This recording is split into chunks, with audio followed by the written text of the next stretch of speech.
Welcome into Mountain America Stadium following Arizona State's 27-24 victory over number 24 TCU. My name is Justin Lacertosa. That's publisher Hoder Bino. First, we'd like to thank our sponsors in Burrito Express and Santan, Ford, and Hode. Seems like all four of these wins for ASU so far this season kind of been survive and advance, much including this game as well. Yeah, absolutely. And I think even you go back to 2024, there were so many dramatic wins, especially at home for the Sun Devils. So why should 2025 be any different, right? I remember like last year, I was kind of half jokingly that I'm sick of talking about the grittiness and the perseverance of the Sun Devils, but that's a trait that they showed all throughout 2024. Obviously brought them a Big 12 championship. And if ASU continues to display those elements almost each and every week, I mean, who knows if they're not going to be repeat conference champions. I mean, it was a very, very, I'm not going to say ugly game because ultimately it's a win, but there were definitely a lot of shortcomings that were displayed. It's going to be a very interesting film session, I feel, for both sides of the ball. But ultimately, I just feel that ASU, when they have to make the big plays, both on offense and on defense, they're really able to come through. And how else would you have it unless it would be a dramatic, very, very late field goal winning by Jesus Gomez, who did not have a good game tonight. Last week, obviously, he was the hero, kicking the walk-off field goal.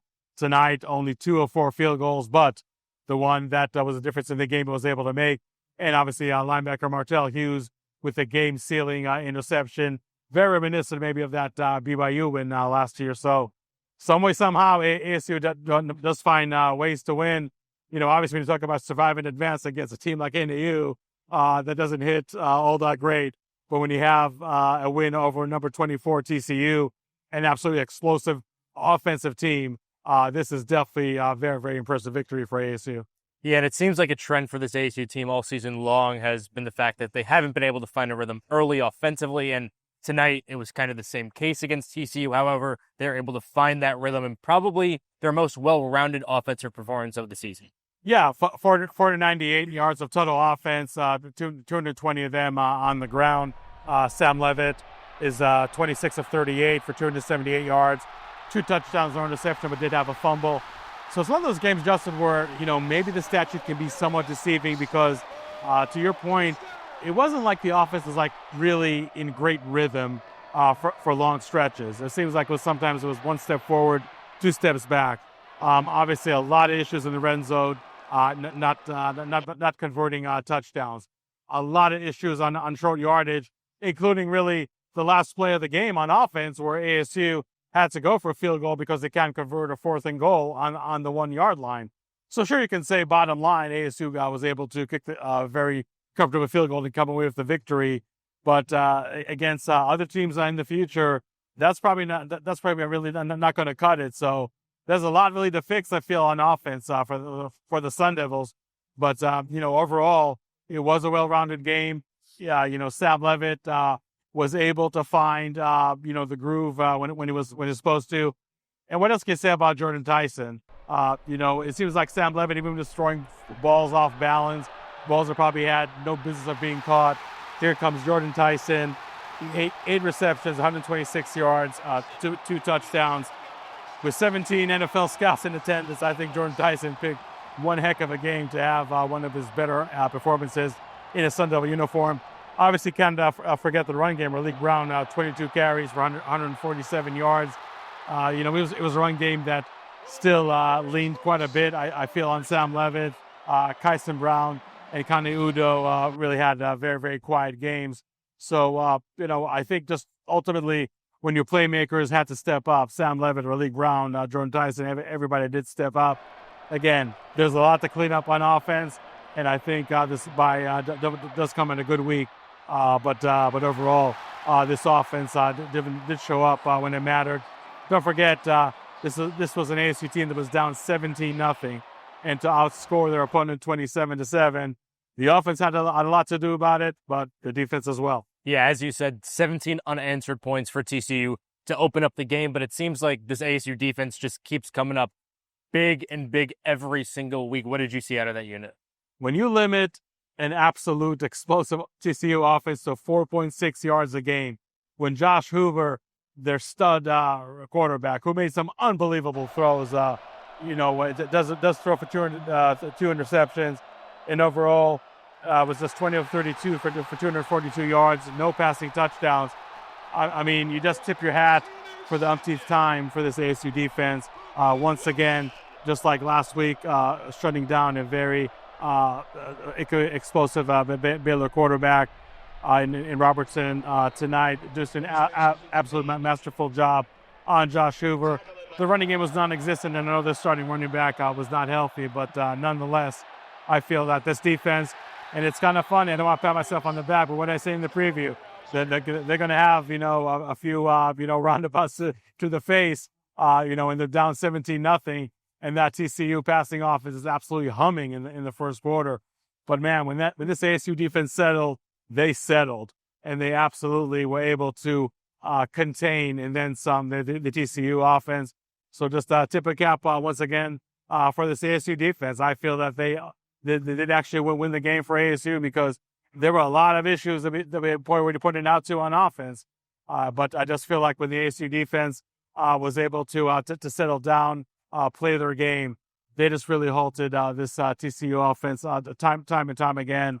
I said before the season started even, this ASU defense are going to have to win ASU a couple of games. They did it last week against Baylor. They did it again tonight against TCU. And there's probably going to be a couple more games down the road where this ASU defense is going to be called to step up. And don't be surprised if they do a wash, rinse, repeat in a good way. Yeah, Kenny Dillingham said after Baylor, they've got to find a different way to win. And it's pretty clear that they found a different way to win. They escaped with another nail-biter victory onto a bye week next week and then into Utah against another Big 12 threat. Where do you think the Sun Devils stand going into this bye week against a tough Utah team? I think there's a lot to fix, especially on offense for ASU. So this bye week does come at a great time. If you want to be a little particular about it, they got 1 day extra rest over Utah, who, by the way, is going to be on a bye week themselves. They're playing West Virginia on Saturday, so we don't know what kind of momentum or lack thereof they're going to come into the ASU game. But look, when you talk about the issues running the ball in short yardage, that is something that this very stout Utah defense is going to eat up. So I think that has to be the first order of business. Again, we look at the stats, ASU now with 3 out of the 4 last games rushing for over 200 yards. But I just feel that the first 2 games of the rush for 200 yards, those yards just really came in a much easier way. Tonight with those 220 yards, like I said, there was really just a lot of labor pains, if you will, just to get those short yardage. So that's something that definitely has to be addressed. The ball was spread out just a little better tonight. Jaron Hamilton for 1 catch, but for 44 yards. So good to see him get into the mix. Really Brown was able to get involved as a Shimon Mateer. You're really kind of blessed to have just an absolute stud wide receiver in Jordan Tyson, where the chemistry with him and Sam Levitt is just on an absolutely crazy level. And a lot of balls where Sam Levitt was throwing on the run, was throwing balls that were maybe underthrown. Here comes Jordan Tyson still be able to make the play. But against a much better defense in Utah, I don't think that formula is always going to work. So that's something that ASU definitely has to fix. But even though Kenny Dillingham might disagree with me, I feel it's easier to fix those shortcomings after a win versus after a loss. So here's ASU, even after the Baylor game, they needed to fix some stuff. Maybe weren't able to successfully address all the stuff they needed to fix. But bottom line, a win is a win is a win. And again, like you said to Justin, survive and advance. 4-1 to 2-0 in Big 12 play.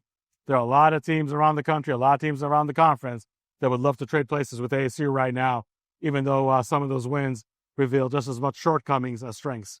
Well, thank you, Hood, for all of your insight as always. Sun Devils enter the bye week 2-0 in Big 12 play, 4-1 overall. We'll have all the coverage over the bye week, and then we will be in Utah to catch all the action. So to stay locked in, go to DevilsDigest.com. Follow Devils Digest on Twitter at Devils Digest. For Hood Rubino, I'm Justin Lastratosa. Once again, we'd like to thank our sponsors in Burrito Express and Santan Ford. We'll talk to you guys soon.